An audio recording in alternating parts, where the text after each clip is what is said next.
নমস্কার, আপনারা দেখছেন সংকেত মিডিয়া, সোজা কথা সহজভাবে। নমস্কার, শুভ সকাল।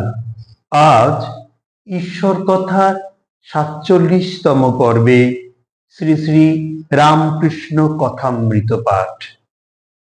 তব কথামৃতং তপ্ত জীবনং কবিভিরীতং কল্মষাপহম শ্রবণমঙ্গলম শ্রীমদাততং ভুবি গিনন্তি যে ভুরিদা জানা। এর আগের পর্বে আমরা ছিলাম ঠাকুর ঈশ্বরচন্দ্র বিদ্যাসাগরের বাড়িতে গিয়েছিলেন। একজন আধ্যাত্মিক দিক দিয়ে পর্বত শিখরে, আর একজন জ্ঞানের, শিক্ষায়, সামাজিক সংস্কারে এবং দয়ায় পর্বত শিখরে দুজনার মেলবন্ধন, দুজনের আলোকচারিতা আমাদের কত কিছু শিক্ষা দিয়ে যায়। শুরু করি। উনি অনেক দূর গেছেন, বাড়ির মধ্যে সেই বৃত্তান্তটা বলা হচ্ছে। তারপর থেকে পড়ি, যতটা পড়েছিলাম। যাহারা দেখাশোনা করিতে আসেন ঈশ্বরচন্দ্র বিদ্যাসাগরের সঙ্গে, তাহারাও টেবিলে চতুর্দিকে চেয়ারে উপবিষ্ট হন। টেবিলের উপর লিখিবার সামগ্রী, কাগজ, কলম, দোয়াত, ব্লটিং পেপার, অনেকগুলি চিঠিপত্র, বাঁধানো হিসাবপত্রের খাতা, দু চারখানি বিদ্যাসাগরের পাঠ্যপুস্তক রইয়াছে দেখিতে পাওয়া যায়। এই কাষ্ঠাসনের ঠিক দক্ষিণের কামরাতে খাট বিছানা আছে, সেইখানেই ইনি শয়ন করেন। টেবিলের উপরে যে পত্রগুলি ছাপা রইয়াছে, তাহাতে কি লেখা রইয়াছে? কোন বিধবা হয়তো লিখিয়াছেন, আমার অপগণ্ড শিশু অনাথ, দেখিবার কেহ নাই, আপনাকে দেখিতে হইবে। কেহ বা লিখিয়াছেন, আপনি খরমাতার চলিয়া গিয়াছেন, তাই আমরা মাসোহারা ঠিক সময়ে পাই না, বড় কষ্ট হইতেছে। কোন গরিব হয়তো লিখিয়াছে, আপনার স্কুলে ফ্রি ভর্তি হইয়াছি, কিন্তু আমার বই কিনবার ক্ষমতা নেই। কেহ বা হয়তো লিখিয়াছেন, আমার পরিবার বর্গ খেতে পাচ্ছে না, আমাকে একটা চাকরি করিয়া দিতে হইবে। তার স্কুলের কোনো শিক্ষক লিখিয়াছে, আমার ভগিনী বিধবা হইয়াছে, তাহার সমস্ত ভার আপনাকে লইতে হইবে। কেননা আমার যে বেতন, তাতে আমার চলে না।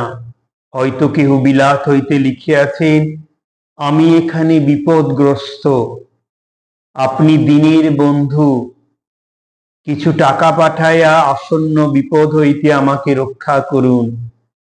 কেহ বা লিখিয়াছেন, অমুক তারিখে সালিসের দিন নির্ধারিত, আপনি সেদিন আসিয়া আমাদের বিবাদ মিটাইয়া দিবেন। শ্রীরামকৃষ্ণ কথামৃতে এইসব বিষয়ী সমস্যার কথা, এ কথাই বলতে চাইছে, জীবন সবকিছু নিয়ে, আর বিদ্যাসাগরের অবস্থানটা কোথায়, সেই মানুষের সঙ্গে ঠাকুর শ্রীরামকৃষ্ণের কথোপকথন। ঠাকুর গাড়ি হইতে অবতরণ করিলেন। মাস্টার পথ দেখায়া বাটির মধ্যে লইয়া যাইতেছেন। উঠানে ফুল গাছ, তাহার মধ্যে দিয়ে আসিতে আসিতে ঠাকুর বালকের ন্যায় বোতামে হাত দিয়া মাস্টারকে জিজ্ঞাসা করিতেছেন, জামার বোতাম খোলা রয়েছে, এতে কিছু দোষ হবে না তো? গায়ে একটি লং ক্লথের জামা, পরনে লাল পেলে কাপড়, তাহার আঁচলটি কাঁধে ফেলা, পায়ে বার্নিশ করা চটি জুতো। মাস্টার বলিলেন, আপনি ওর জন্য ভাববেন না, আপনার কিছুতে দোষ হবে না, আপনার বোতাম দেবার দরকার নেই। বালককে বোঝাইলে যেমন নিশ্চিন্ত হন, ঠাকুরও তেমনি নিশ্চিন্ত হইলেন। দ্বিতীয় পরিচ্ছেদে বিদ্যাসাগর সিঁড়ি দিয়া উঠিয়া একেবারে প্রথম কামরাটিতে উঠিবার পর ঠিক উত্তরের কামরাটিতে ঠাকুর ভক্তগণ সঙ্গে প্রবেশ করিতেছেন। বিদ্যাসাগর মহাশয় কামরার উত্তর পার্শ্বে দক্ষিণাস্য হইয়া বসিয়া আছেন। সম্মুখে একটি চারকোনা লম্বা পালিশ করা টেবিল, টেবিলের পূর্বধারে একখানি পেছন দিকে হেলান দেয়া বেঞ্চ, টেবিলের দক্ষিণ পার্শ্বে ও পশ্চিম পার্শ্বে কয়েকখানি চেয়ার। বিদ্যাসাগর দু একটি বন্ধুর সহিত কথা কইতেছিলেন। ঠাকুর প্রবেশ করিলে পর বিদ্যাসাগর দণ্ডায়মান হইয়া অভ্যর্থনা করিলেন। ঠাকুর পশ্চিমাংশ, টেবিলের পূর্ব পার্শ্বে দাঁড়ায়া আছে, বাম হস্ত টেবিলের উপর, পশ্চাতে বেঞ্চখানি। বিদ্যাসাগরকে পূর্ব পরিচিতের ন্যায় এক দৃষ্টে দেখিতেছেন ও ভাবে হাসিতেছেন। বিদ্যাসাগরের বয়স আন্দাজ ৬২-৬৩। ঠাকুর শ্রীরামকৃষ্ণ অপেক্ষা ১৬-১৭ বৎসরের বড়। পরনে থান কাপড়, পায়ে চটি জুতা, গায়ে একটি হাত কাটা ফ্ল্যানেলের জামা, মাথার চতুর্পার্শ্ব ওড়িশাবাসীদের মতন কামানো। কথা কহিবার সময় দাঁতগুলি উজ্জ্বল দেখিতে পাওয়া যায়, দাঁতগুলি সমস্ত বাঁধানো। মাথাটি খুব বড়, উন্নত ললাট এবং একটু খর্বাকৃতি।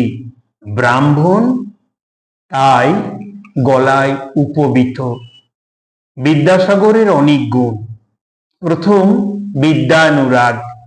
একদিন মাস্টারের কাছে এই বলতে বলতে সত্য সত্য কেঁদেছিলেন, আমার তো খুব ইচ্ছা ছিল যে পড়াশোনা করি, কিন্তু কই তা হলো, সংসারে পড়ে কিছুই সময় পেলাম না। দ্বিতীয়, দয়া সর্বজীবী। বিদ্যাসাগর দয়ার সাগর। বাছুরেরা মায়ের দুধ পায় না দেখিয়া নিজে কয়েক বৎসর ধরিয়া দুধ খাওয়া বন্ধ করিয়াছিলেন। শেষে শরীর অতিশয় অসুস্থ হওয়াতে অনেক দিন পরে আবার ধরিয়াছিলেন। গাড়িতে চড়িতেন না, ঘোড়া নিজের কষ্ট বলিতে পারে না বলে। একদিন দেখিলেন একটি মুটে কলেরা রোগে আক্রান্ত হইয়া রাস্তায় পড়িয়া আছে, কাছে ঝাঁকাটা পড়িয়া আছে। দেখিয়া নিজে কোলে করিয়া তাহাকে বাড়িতে আনিলেন এবং সেবা করিতে লাগিলেন। তৃতীয় গুণ, স্বাধীনতা প্রিয়তা। কর্তৃপক্ষের সময় একমত না হওয়াতে সংস্কৃত কলেজের প্রধান অধ্যক্ষের কাজ ছাড়িয়া দিলেন। চতুর্থ, লোকাপেক্ষা অপেক্ষা করিতেন না। একটি শিক্ষককে ভালোবাসিতেন, তাহার কন্যার বিবাহের সময়ে নিজে আইবুড়ো ভাতের কাপড় বগলে করে উপস্থিত। পঞ্চম, মাতৃভক্তি ও মনের বল। মা বলিয়াছেন, ঈশ্বর, তুমি যদি এই বিবাহে অর্থাৎ ভাতার বিবাহে না আসো তাহলে আমার ভারী মন খারাপ হবে। কি করেছিলেন ঈশ্বরচন্দ্র বিদ্যাসাগর? সত্যিই কি ভাইয়ের বিয়েতে যেতে পেরেছিলেন? আগামী কোনো পর্বে শ্রীরামকৃষ্ণ কথামৃত পাঠে পড়ব। আজ এই পর্যন্ত। ঠাকুরের আশীর্বাদী হাত আপনাদের মাথায় পড়ুক। আগামী ৪৮তম পর্বে ঈশ্বর কথায় শ্রী শ্রী মায়ের কথা। নমস্কার। Subscribe our channel. Press the bell icon.